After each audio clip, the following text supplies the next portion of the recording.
ಅಕ್ರಮ ಮದ್ಯ ಮಾರಾಟದಿಂದ ಗ್ರಾಮದಲ್ಲಿ ನೆಮ್ಮದಿ ಇಲ್ಲದಂತಾಗಿದೆ. ಅಂಗಡಿಗಳಲ್ಲಿ ಅಕ್ರಮವಾಗಿ ಮದ್ಯ ಮಾರಾಟವನ್ನು ಮಾಡುತ್ತಿದ್ದು, ಇದರಿಂದ ಗ್ರಾಮದ ಮಹಿಳೆಯರು ಹಾಗೂ ಇಲ್ಲಿನ ನಿವಾಸಿಗಳು ಜೀವನ ಸಾಗಿಸುವುದೇ ಕಷ್ಟವಾಗಿದೆ ಎಂದು ಚಳ್ಳಕೆರೆ ತಾಲೂಕಿನ ಪರಶುರಾಮಪುರ ಹೋಬಳಿಯ ದೊಡ್ಡ ಬೀರನಹಳ್ಳಿ ಮಜರೆ ಗ್ರಾಮದ ಸಿರಾದರ ಕಪ್ಪಳೆ ಹಾಗೂ ಕುಮರಿ ಕಪ್ಪೆ ಮತ್ತು ಹೊನ್ನಯ್ಯನರೊಪ್ಪದ ಮಹಿಳೆಯರು ಇಂದು ತಾಲೂಕು ದಂಡಾಧಿಕಾರಿಗಳಿಗೆ ಹಾಗೂ ಅಬಕಾರಿ ಇಲಾಖೆ ಅಧಿಕಾರಿಗಳಿಗೆ ಮನವಿ ಪತ್ರ ನೀಡಿದ್ದಾರೆ.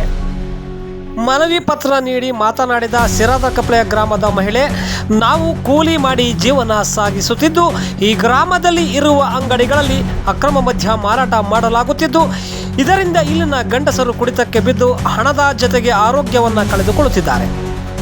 ನಾವು ದುಡಿದ ಹಣವನ್ನು ನಮಗೆ ಸಿಗದಂತೆ ಮಾಡಿ ಹಣ ಕಸಿದುಕೊಂಡು ಹೋಗಿ ಮದ್ಯವನ್ನು ಸೇವಿಸಿ ಮನೆಗೆ ಬಂದು ಗಲಾಟೆ ಮಾಡುತ್ತಿದ್ದು, ಇದರಿಂದ ಗ್ರಾಮೀಣ ಭಾಗದಲ್ಲಿದ್ದರೂ ನೆಮ್ಮದಿ ಜೀವನ ಸಾಗಿಸುವುದು ಕಷ್ಟಕರವಾಗಿದೆ.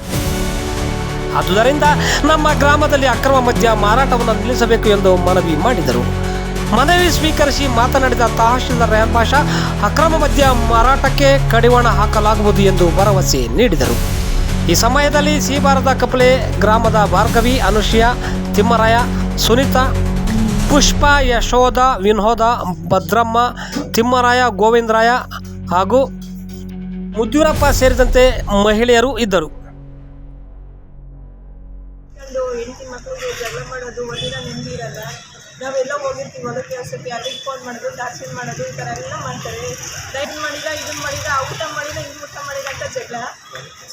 ಒಟ್ಟು ಹೊಲದ ಕೆಲಸ ಮಾಡಲ್ಲ, ಏನೊಂದು ಜವಾಬ್ದಾರಿ ತಗೊಳಲ್ಲ.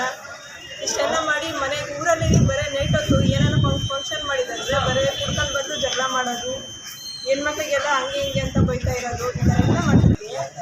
ನಮ್ಮೂರು 40 ಮನೆ ಇದ್ದಾವೆ. 40 ಮನೆಯಲ್ಲಿ 2 ಮನೆ ಅಂಗಡಿಗಳು ಡ್ರಿಂಕ್ಸ್ ಮಾರಾಟ ಮಾಡ್ತಾರೆ.